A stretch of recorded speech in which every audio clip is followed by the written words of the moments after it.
Kebahagiaan rumah tangga itu tidak diawali oleh seorang istri lah, tapi harus diawali dari seorang suami. Maka Rasulullah Shallallahu Alaihi Wasallam bersabda, yang artinya orang yang terbaik di antara kalian adalah orang yang terbaik kepada istrinya. Karena istri itu adalah feedback aja dari keadaan suami. Oh gitu. Apabila kita menginginkan istri yang senantiasa tersenyum, maka suami harus menjadikan istri terus tersenyum. Kita yang senyum duluan. Ketika seorang suami menginginkan istri yang penuh pengorbanan untuk rumah tangganya, maka seorang suami tunjukin pengorbananmu untuk istri dan anak-anakmu. Dan itulah yang kemudian kembali dari ayat Al-Quran, hal jazaul ihsan ilal ihsan. Bukankah balasan kebaikan itu adalah kebaikan yang serupa? Dan maka apabila kita menginginkan mendapatkan balasan yang baik dari istri kita, kita awali dengan apa? Kita dulu yang baik.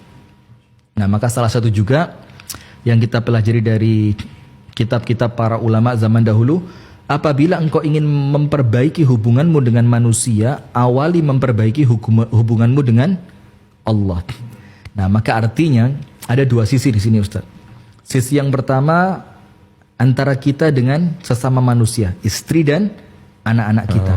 Sisi yang kedua antara kita pribadi dengan Allah Subhanahu wa Ta'ala. Maka ketakwaan itulah modal utama yang bisa menjadikan rumah tangga kita itu ibarat surga. Jadi takwa. Kata Nabi begini, huwa jannatuki au naruki. Kata Nabi kan, lihatlah kamu berada di sisi yang mana. Berarti kan itu lebih jelas malah dari konteks tadi perbahasan surga sebelum surga, neraka sebelum neraka. Gimana, Ustaz? Baik, saya mewakili para suami nih. Boleh.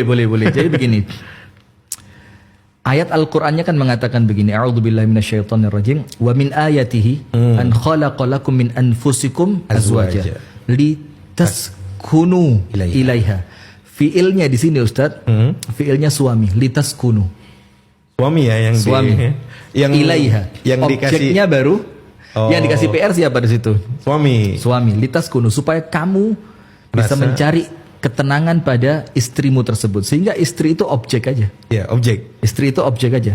Bagaimana sehingga suami ini bisa menciptakan bagaimana istriku menjadi objek yang akan senantiasa tersenyum kepadaku. Nah, maka jelas sekali Allah mengatakan, pemirsa, jadi saya belain istri ya. Antum nanti siap-siap diserang aja ya sama para istri ya. Maka di sini dikatakan oleh Allah Ta'ala di dalam firman-Nya, litaskunu ilaiha.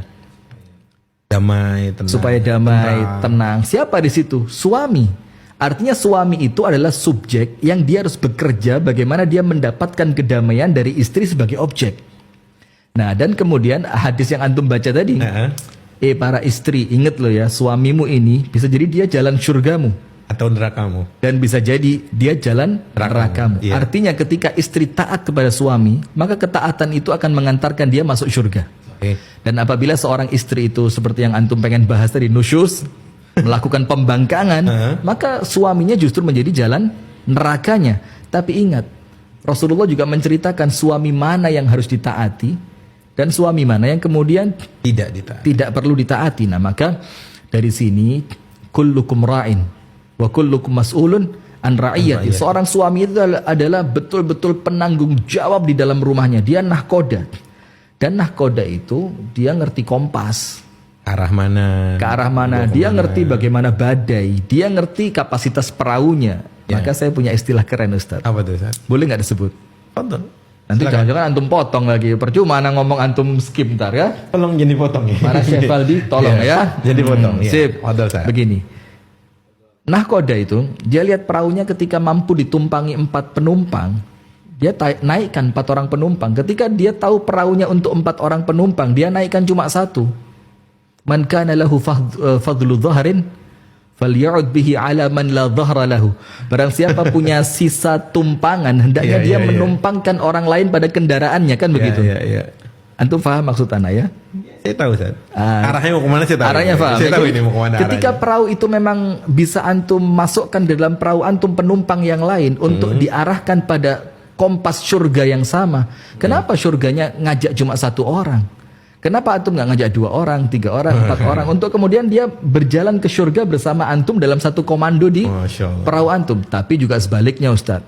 Ketika antum tahu perahu antum cuma kecil, sadar diri. Sadar diri lah. Maka ya satu aja dulu dinaikin sampai dia selamat, balik lagi, angkut satu lagi, selamat, balik. Ya, artinya Pegel begini. juga Ustaz, ya, begitu Pegel. bolak-balik Artinya ya. begini, artinya memang nggak bisa dilepaskan dari dua sisi, Ustadz. Seorang istri yang memang dia dituntut oleh syariat untuk menjadi istri yang solihah, taat. Kemudian seorang suami yang menjadi suami yang memang pantas untuk istri Ditaati. itu menganggap kamu pantas saya taatin.